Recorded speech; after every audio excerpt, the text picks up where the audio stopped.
Hi guys, Carol here with Pretty Plate Stationery and Events, and also my newest um, Facebook group, the Vendors Club. And before I begin, I want to make notice of something because um, even though I have this situation, I still have to keep going with my business. So years ago, 23, giving birth to my child, she took everything from my bones and everything, and I was diagnosed with this bone disease from giving birth.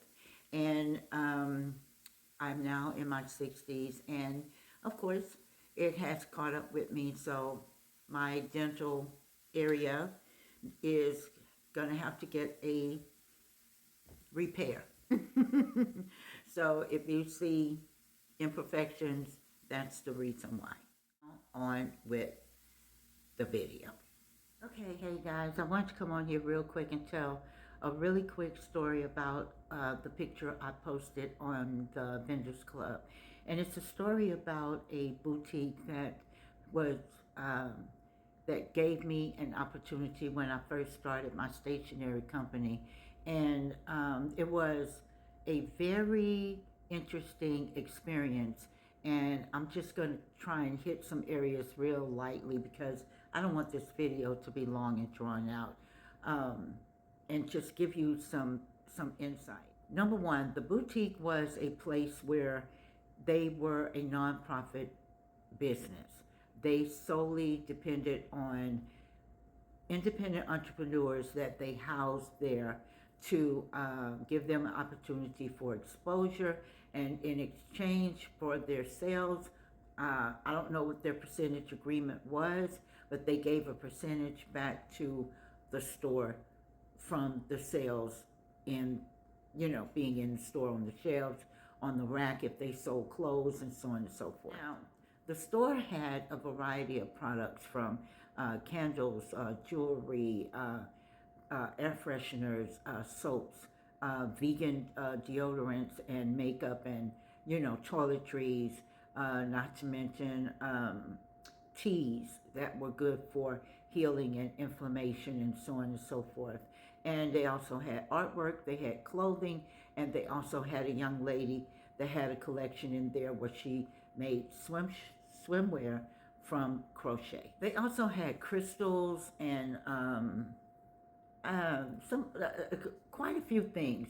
The store was actually full from top to bottom. So by the time I found them, collaborated with them through email, and was given an invitation to come by and bring my stationery, it was a really good experience because I liked the store. I liked the concept that it had, and not to mention, I loved the location. It was really cool. Now, keep in mind, I was just beginning this stationery thing, and I was nowhere where I am right now. And I kind of knew that what I had at that particular time was not too much going to be what we call, well, what you would call sellable product. It wasn't a sellable product. It was just a idea. Okay, I just want to say right quick, this is what I had to present to the store at that time. And keep in mind, I did not have a printer. I had no means of making stationery. I made this stationery out of black cardstock and white cardstock and some leftover sheets that I had left over, and a little couple of strings of ribbon from the dollar store. But you know what they say, get started with what you got. I got started with what I had, but I knew it wasn't going to be a hit once I presented it to the owner of the boutique.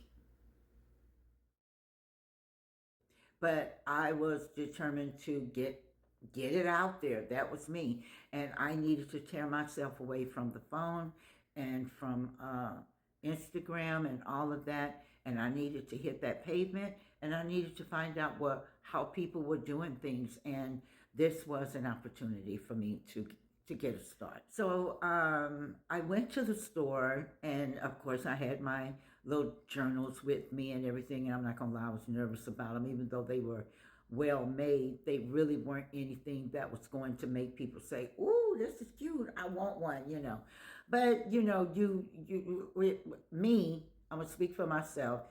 I wanted to follow the process through, and I just wanted to get the feedback and hear what they had to say. So I made my appointment, and I went to the store, and I took my things in. And I'm not going to lie to you, as soon as I touched the handle of the door and opened it and stepped inside, I knew it wasn't going to work. But I went through the process anyway. And I know you're thinking to yourself, be careful what you speak, and be careful what you put into the universe with what you speak, right? But my mind and my soul and my gut, as soon as I walked in, I could feel it. I knew it wasn't going to work. And it didn't.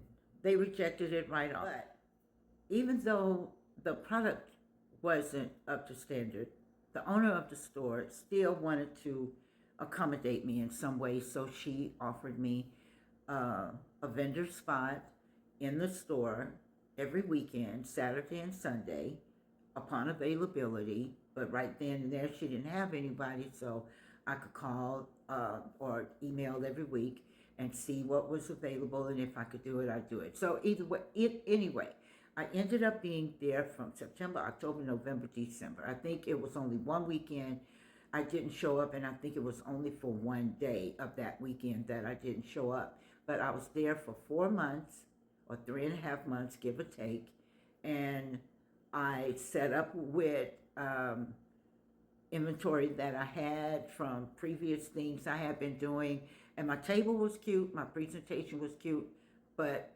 mind you, I knew that what I had wasn't anything that anybody needed. You know what they say, you have to create things that is a need for a customer. They didn't need it. It was cute, it was nice, it was priced right, I had everything, my table was nice, but they didn't need it. And on top of that, I had not really done research on that area, and I really didn't know I was supposed to do research on the area. And that experience is what gave me the light bulb to start doing research on demographical areas when I was going to take on a vendor experience. After doing the research on the area, I discovered that the people in the area really supported artesian work. If they liked it, they got it. There was no bad credit in that area. Everybody was a homeowner. The demographical ages were from 24 to 54. There were no 18-year-olds, too many in that area. The 18-year-olds in that area was at 2%. The majority of the people who lived in that area had credit scores from 700 and above. They owned their home, they drove their cars, they entertained a lot at their residences. If they did go out, they went out for special occasions. They ordered a lot online, including groceries. And believe it or not, a majority of them didn't think a dog was a necessity. They looked at it as a liability to have a pet.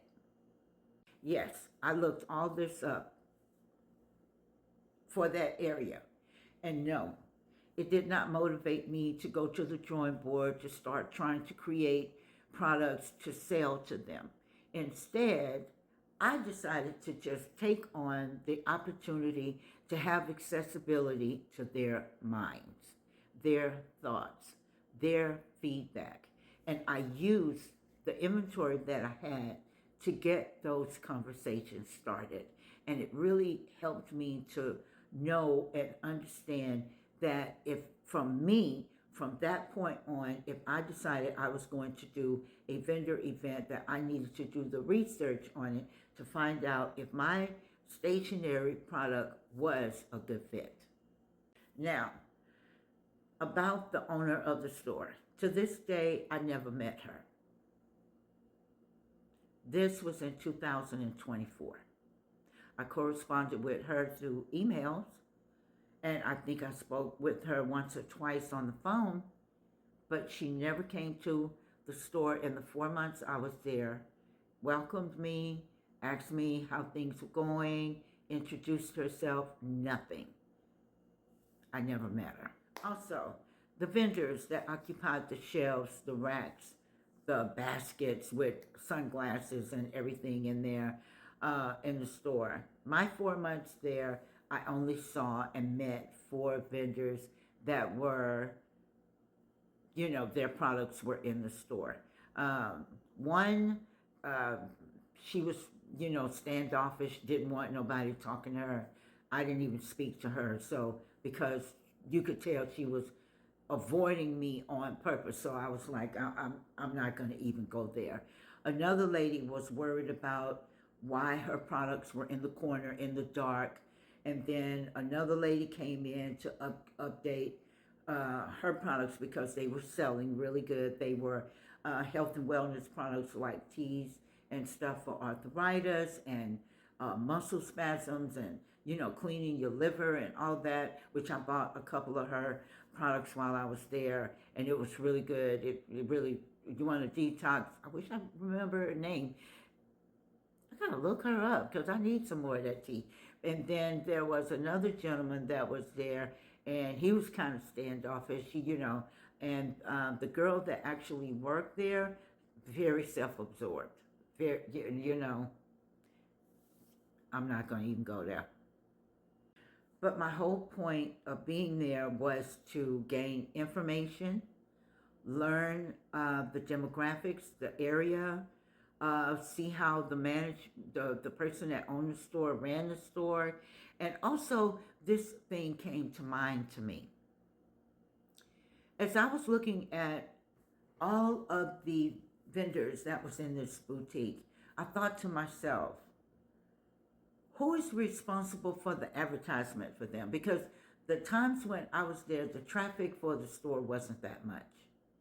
And the people who did come, the girl who worked there was very nonchalant with them. She would speak, but she wouldn't say who, what, when, where, or why with the store. If you need anything or you need guidance, let me know. It just didn't go that way. And I was like, I don't think they're going to be open too much longer with the way that this is going. I was there until after the holidays because I wanted to see what the holiday crowd was going to be like. And it was even more scarce. They had a little bit of traffic, but not that much. And I just wanted to be there to observe and to just talk to people. But back to the vendors and the advertisement part, I kept thinking to myself, because I had never been on a shelf or had a consignment or a commission or anything with anyone for any kind of product. I've always owned my own, sold what I was going to sell, and called it a day, paid my bills, paid my taxes, so on and so forth. But I'd never been in a commission position before. So this was my first time, so I needed to learn. And I thought to myself, who's responsible for the marketing for all of this stuff that's in this boutique? Is it the responsibility of the owner once they sign the agreement with the retailer that they are going to market and promote them as a product in their store? Or is it the responsibility of the retailer to market and tell people that they are in the store? Because, we've seen that before, where Chanel will have a perfume and say, available at Macy's, okay? Available at Sephora, okay? But in this case, who is responsible for that when it's small and it's local? Is it the store owner, the vendor, or is it both in a collaborative situation? But I will say this much. Later on down the line, after I think December, January, they relocated. They closed that area and they relocated. And when they relocated, unfortunately, they announced that they had to shut down permanently. Now, I don't know if they're closed permanently right now. Maybe they're working on something to bring themselves back. I don't know. But my point is, when it comes to being a vendor, whether you're on the shelf or you're standing behind your table, do your research on the area. Find out if your product actually works for the demographics in that area. You know? See how people spend their money, what they spend it on. If your product actually works there, or is it something that would be an awesome new addition for that area, you know? And don't assume that because it's a whole lot of traffic that you're just going to sell out of the wazoo. Do you know how many people have participated in the Essence Festival and come back home and had to shut their business down because of all the money they lost investing and doing that and get nothing? So I didn't lose anything for the 4 months that I was at that boutique. As a matter of fact, I gained a lot because I learned a lot. And I don't know if I mentioned it, but the whole 4 months that I was there at that boutique, I only sold $22.40 worth of merchandise. And after I left there in December, January, February, the Pretty Plate Stationery Company was born. And then March was my official launch, March 31st. And then after March, April, May, June, I got my first pop-up shop with West Elm and West University. And I did a lot of research and planning before I even booked myself in West Elm. But my very first day on pop-up at West Elm, I sold out of half of my products in 2 hours. And I had a 4-hour window. So after I sold out, I was like, okay, what am I supposed to do now? But I made enough inventory for that. And there was a little section of things that moved just a little bit. But I learned that the main thing that the consumers liked in that area was note cards, journals, bookmarks, and the little bitty, the little tiny little notebooks. They like little bitty things. And as people were buying my products at West Elm, they weren't even asking me how much they cost. They just wanted to know what the total was. And that was a mind-blowing thing. I was like, oh my God, I haven't even been here 2 hours. I had designed maybe 300 to 400 different products. And I came home with, I think, 20 greeting cards, maybe. Yeah, everything else was bought out. So my experience at that boutique, 4 months, $22.40, and a whole lot of lesson, a whole lot of insight. So whenever you are doing a vendor's event, and it doesn't matter who it's with, make sure you do your research. Make sure that you're a good fit before you start swiping your card and signing agreements. And stop living on, if you don't do it, you'll never know. No. You'll know once you do your research. And I will have a video next time on how to make that research happen for those who don't know how to find their actual selling audience. See you next time on the Vendors Club. Stay tuned. Don't forget to like and subscribe. See you then. Bye.